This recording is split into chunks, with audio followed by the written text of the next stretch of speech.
city of Benedetto, plotters against Baffled faithful friend now proposed to me that we should visit one more city in this strange land, in order that I might see the man whose fate might have been my own, but for the constancy and love which has so helped and sustained me.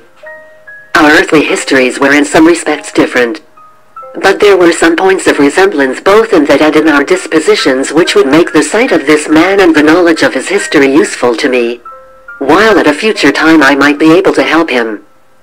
It is now more than 10 years, he said, since this man passed from earth, and it is only lately that he has begun to wish to progress. I found him here on my former visit to this place, and was able to assist him a little, and finally to enroll him as one of our brotherhood. And I am now told that he is shortly to leave this sphere for a higher one.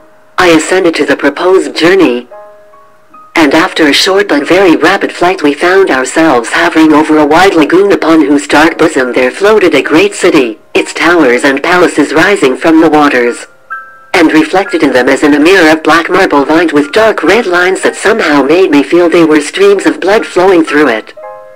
Overhead there hung the same dark pall of cloud lighted by the patches of steel gray and fiery red floating vapor which I had noticed in the other city.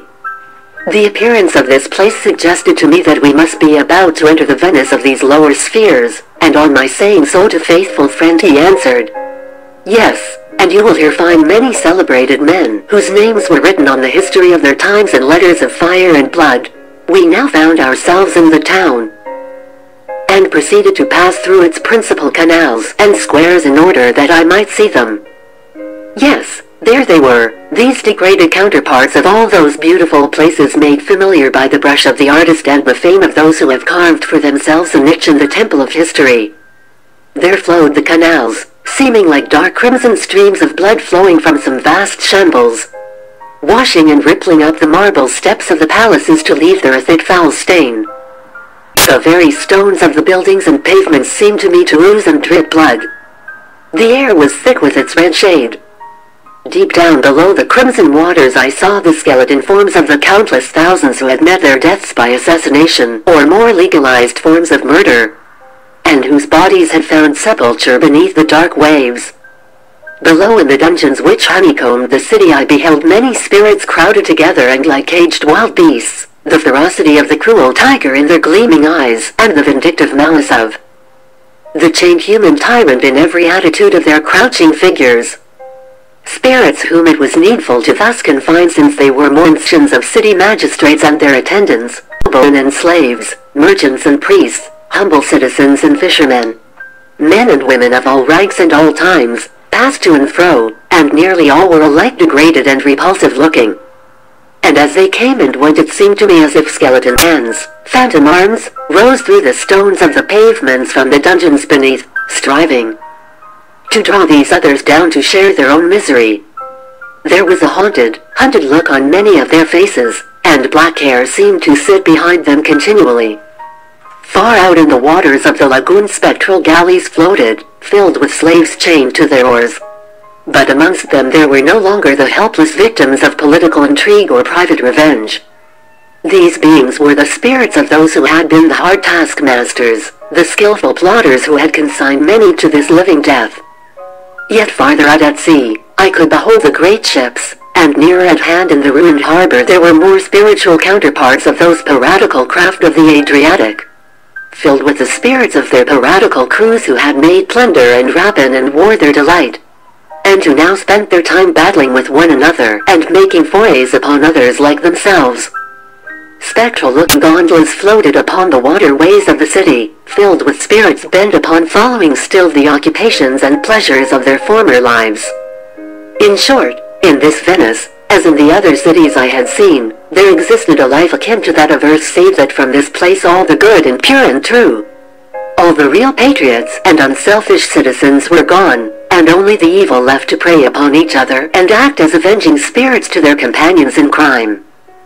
Seated upon the parapet of one of the smaller bridges we found a man, wearing the dress of the Brothers of Hope, a dark gray robe such as I had myself worn in the earlier stages of my wanderings.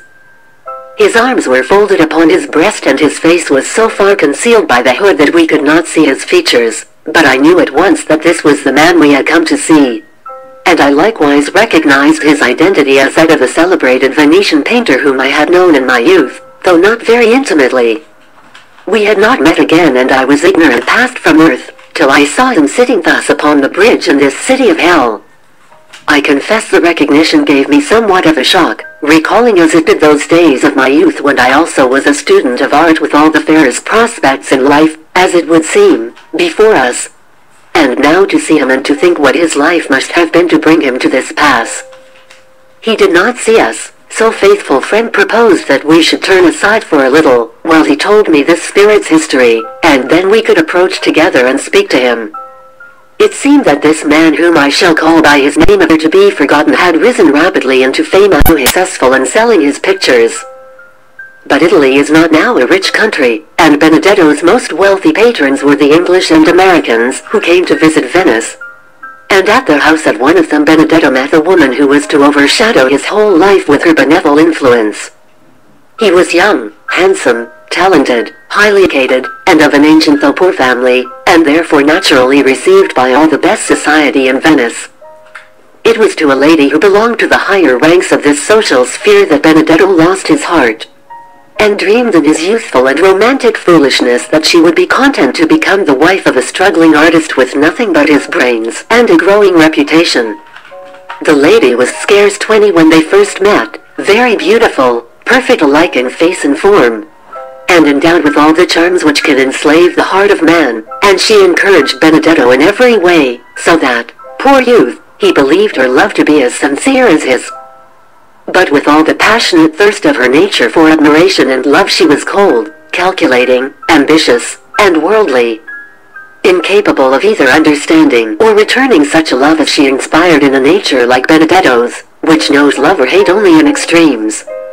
She was flattered by his attentions, charmed by his passionate devotion, and proud of having made conquest of one so handsome and so gifted.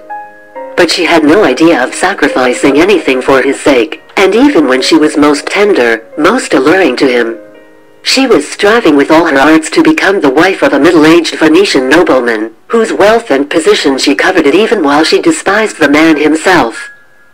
The end of Benedetto's dream came all too soon. He ventured to lay his heart and all his prospects at the feet of his inamorata, pouring into her ears all the love and devotion of his soul.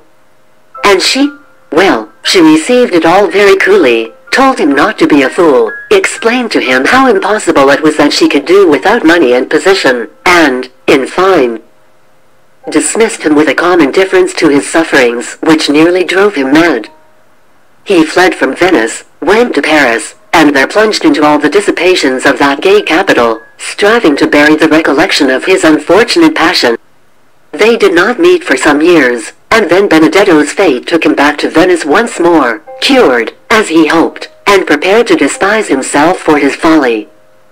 He had now become famous as a painter, and could almost command his own price for his pictures. He found that the lady had duly married the Marchese and was reigning as a society beauty and a queen of fashion, surrounded by a crowd of admirers whom she did not always feel it necessary to introduce, resolved to treat the lady with cool indifference should they. Once her slave, always so, no lover should dare to break her chain till she chose to dismiss him. She devoted herself once more to the subjugation of Benedetto's heart, and, alas, that heart was only too ready to surrender when she told him, with every accent of feeling in her voice, how she regretted now the path she had chosen. Thus Benedetto became her unacknowledged lover, and for a time he lived in a state of intoxication of happiness. But only for a time. The lady tired of everyone after a little. She liked fresh conquests, new slaves to do her homage. She liked excitement, and Benedetto with his jealousy, his eternal devotion, grew tiresome, his presence wearisome. Moreover, there was another admirer, young, rich, handsome also, and the Marchesa preferred him, and told Benedetto so, gave him, in fact, his consent for the second time.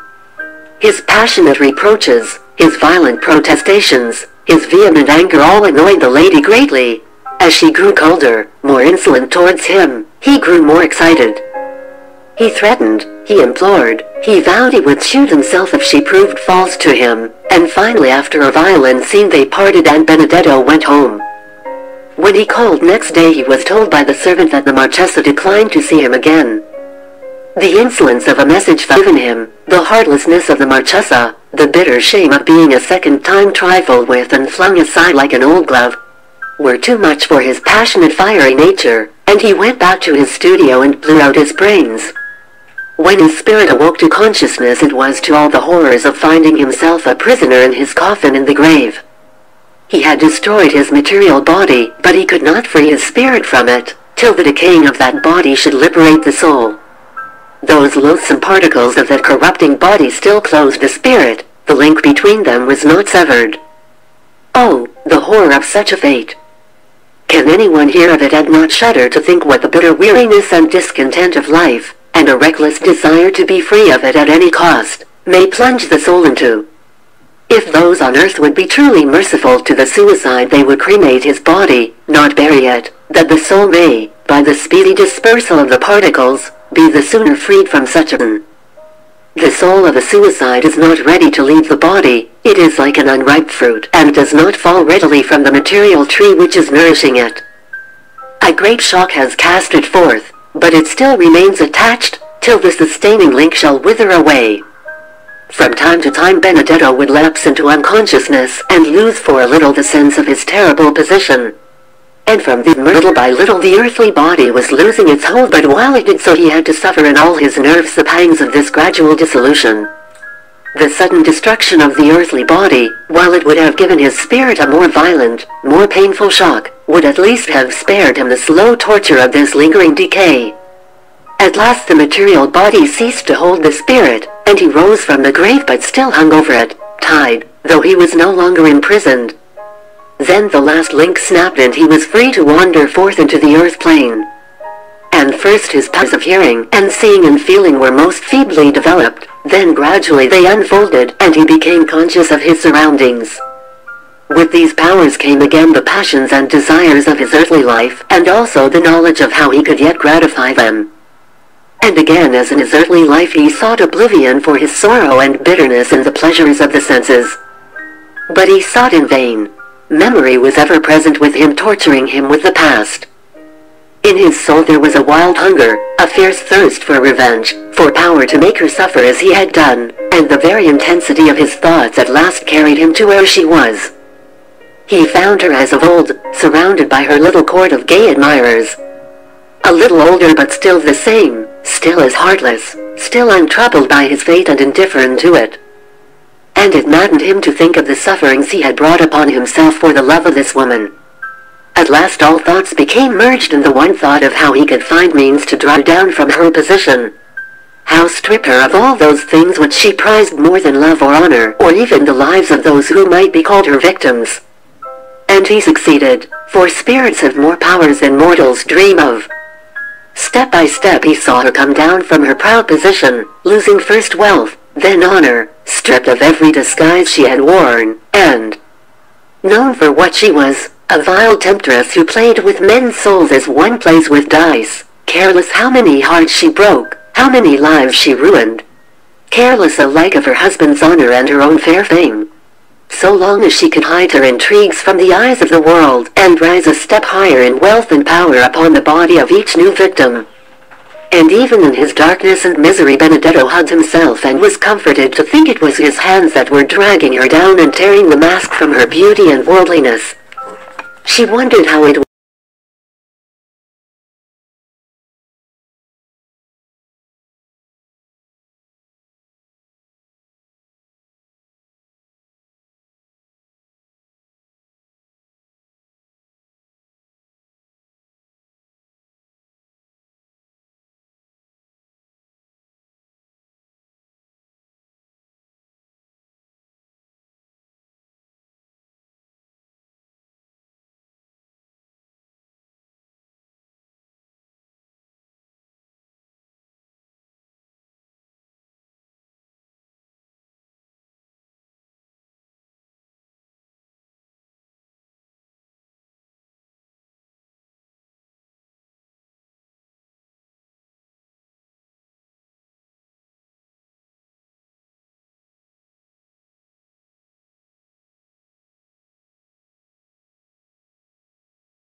I turned towards the two dark spirits again, and saw that the one who I fancied had been hurt was crawling along the ground to reach me, while the other was gathering himself together like a wild beast about to spring. I fixed my eyes steadily upon the pair, whom I now recognized as the man with the withered hand and his friend, who had tried to deceive me with the false message a short time before, showing all the power and determination that they should not advance nearer to me. As I did so, they faltered and stopped, and finally rolled over on the ground, snarling and showing their teeth like a couple of wolves, but unable to approach a step nearer. Leaving them thus, I hurried after a faithful friend, who I soon overtook, and narrated to him what had occurred. He laughed and said, "I could have told you who those were, Franchezzo, but I felt it would be no harm to let you find out for yourself, and likewise learn how valuable a protection your own force of character and determination could be. You're naturally strong-willed, and so long as you do not use it to domineer over the just rights of others, it is a most useful and valuable quality. And in your work in the spirit world, you will have found that it is the great lever by which you can act not alone upon those round you, but even upon apparently inanimate matter. I thought, as those two are very likely to come across you from time to time, you might as well settle now which should be master, which should be the dominant personality. They will be shy of directly meddling with you again, but so long as you work about the herd plane, you will find them ready at any chance to thwart your plans if the opportunity comes."